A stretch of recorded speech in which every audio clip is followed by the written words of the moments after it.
guys, it's Megan from imamom2.wordpress.com. I just finished actually clearing out and repacking the knapsack that I take with us whenever we do anything basically with the kids, other than like taking them to school or whatever. When they were babies, it was called the diaper bag, and to be honest, I think it's been called the diaper bag ever since, now that I think about it. But we're just about to go to kind of a community event at a local mall where they're actually showing creepy critters, is what it's called. So while I cleared out the bag and am about to put everything back into it, I thought I would share with you what we actually take to be able to be prepared for these kind of events. The big one being somebody of us is wearing something about autism. Today it's going to be me, actually. I'm wearing my autism awareness shirt. Yay! Normally, because it's a community event, I would actually have one on my son. However, he seems to have outgrown everything. So mental note to self that I need to buy some more t-shirts for this summer for when we're doing more community events and fairs and all these kind of things. It just makes it easier when we're actually going around for people to then acknowledge that he has autism from a distance. And it kind of explains his behavior if he's doing anything quirky or flat out just plain weird. So here is the new contents of our bag. Okay, here are all the contents. First, I'll show you the bag itself. It's just a regular knapsack. What I did find worked best though, and I was surprised at this actually, was to have a knapsack that has only one strap, so it actually goes across my chest.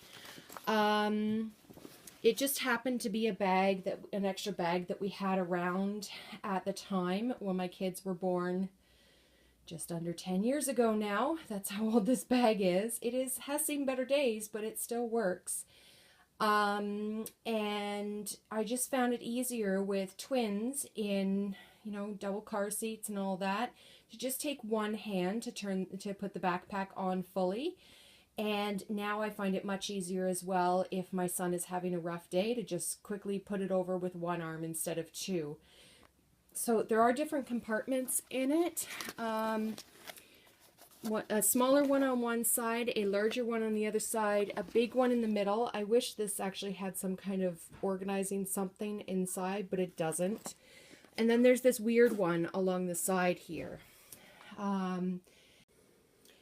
When the kids were younger, I actually would keep inside here all of the, they're like health cards and immunization cards and stuff like that. But they obviously don't need those on a daily basis, and their health cards just stay in my wallet now. So moving on, I just have a little Ziploc here filled with some, what are these called? Band-Aids. There we go. I couldn't remember for a second there. And a thing of arnica. That acts kind of like ice from the inside. Instead of taking a lot of Advil, I'll pop a couple arnica if I get a headache while I'm out. Just an empty bag. It doesn't come in very handy anymore, but when the kids were much younger and potty training, I would have 2 or 3 of them actually in this bag because, we would have accidents, so I would always have an extra outfit for them as well. Just a hairbrush, just in case, I'll go through this in a second. My wallet actually goes between this bag and either my larger bag or my purse. Just a little pack of tissues, a snack. It's usually goldfish, but it could be something else. I also take 2 things of juice each. These ones just happen to be Allen's apple juice. And then this headset kind of comes in and out of the bag.